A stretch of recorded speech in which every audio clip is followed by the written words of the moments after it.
Hi, Wizard Sam here, and boy, do I have a special one here for you today. A race that was pointed out to me about about 12 days ago, 13 days ago. I sat on this for a little bit, and I'm finally sitting down to record this. Michael always taught us with a lot of cliches and one-liners and things like that, and I have most of them in my head, but they weren't just fodder, they were truths. And a lot of things that Michael taught us, I'm going to show you in this race. Just a phenomenal example of how to be a true wizard for finding value. So let's get into it. I'm going to try to keep these brief. I like to keep the videos under 30 minutes. This one's going to be a lot shorter than that.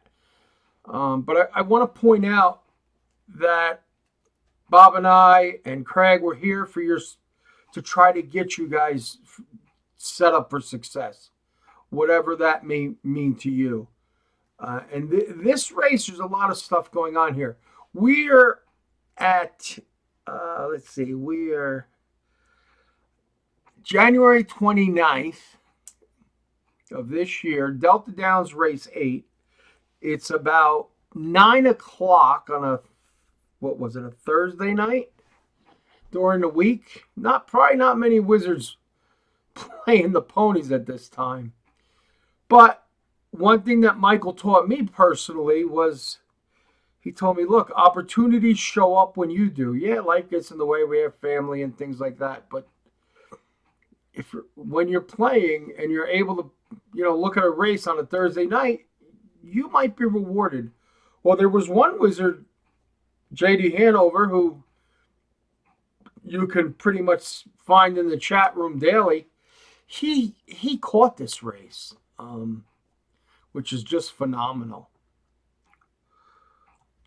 So our first takeaway is show up and be ready and be prepared to wait, because we get paid to wait, and you're going to see why.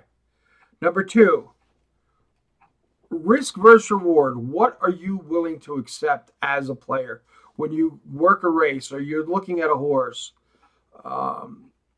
Michael was big on let price be your guide. He wasn't big on predicting, and certainly didn't handicap in a traditional sense. So if it was value on the board, there's a good chance Michael was playing it.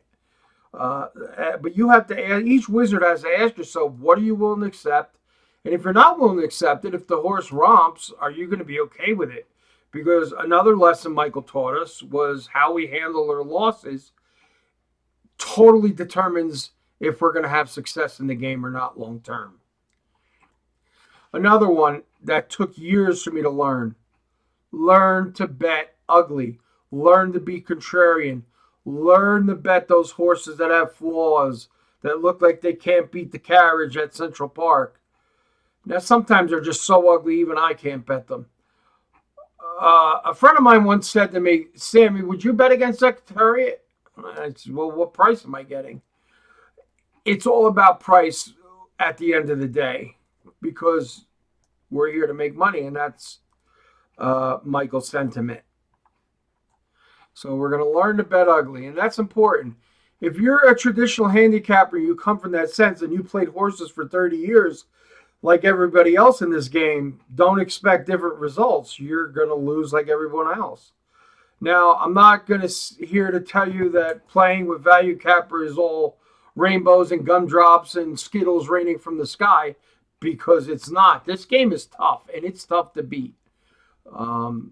I don't think anyone's going to deny that. But like JD, if you're willing to bet a horse like this that I'm going to show you in a moment, it could make up for a lot of losses. And be prepared to lose races, because it's part of the process. I can't stress that enough. If you're sitting day by day and you bet a horse and you feel so good, it happens to myself, and you feel so good about a horse and he runs mid-pack, and it's like, the ego starts to kick in, and it's like, oh, blah, blah, blah, and Your head starts making excuses. No, you made a good bet. The good bet did not run for whatever reason. Move on. Some will, some won't. So what? Next. Losing is part of the process. How you handle that makes all the difference in the world. Okay, enough. I'm going to assume that we are looking at this race and we're going to pretend it's January 29th at 5 minutes to post. And we open this race and we see the favorite at 3-5. This is a $5,000 maiden claiming event. It doesn't get much lower than this in the United States. So this one is a tag. We look at our target. He is our target. You know, he's running well. He's 0 for 10 lifetime. You like 0 for 10 on the 3-5? I don't. I don't care where he sits on the line. He does show some red anti-value. He's a hanger, certainly is. No surprise there. We got that flag for us. So now we have a 3-5 shot that's 0 for 10, and he's a hanger. So you have to put everything in the context. Let's move right now. This is right out of the box. I didn't make any pace line calls, nothing. Let's go right down to the second horse.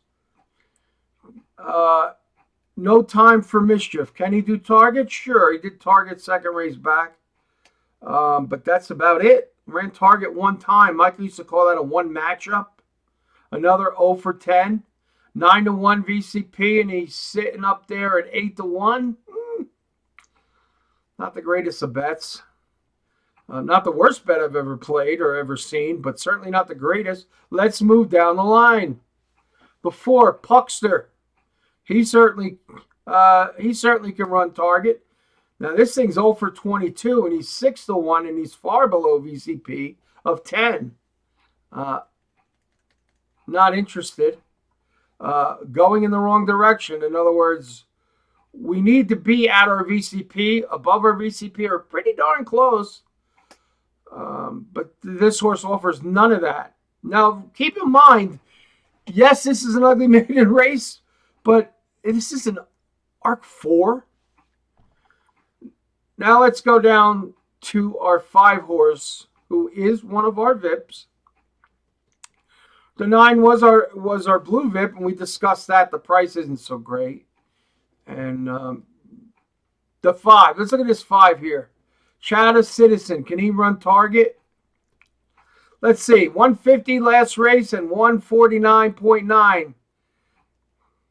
That is 150 in my book. Our target is 151, but our target is also a hanger. And I'm not so sure that this horse is going to run a 151, certainly at 3-5. So can this horse run target? Certainly. Close enough for anyone's soft focus. Okay, so 10-1 VCP, 0 for 18. But take a look at this. 60-1 on the board in an ARC 4, 7-1 on the line, going to 21-1. What do we call that? That's called a blue VIP. No, my apologies, not blue. But that's called a VIP because he's balanced properly. And we like him, and the public shouldn't. That big 21-1 contention line. Michael liked to use the contention line a lot. I also use the contention line every time I play because I tend to focus more on the VIPs because that's what I'm looking for. It doesn't get any better than this. Let's cut to the chase. And congrats to JD for catching this. $127.60 to win. It came 5, 2, 6. So the 2 was taking money on the board. So take a look at the exacta. The dollar exacta was 309.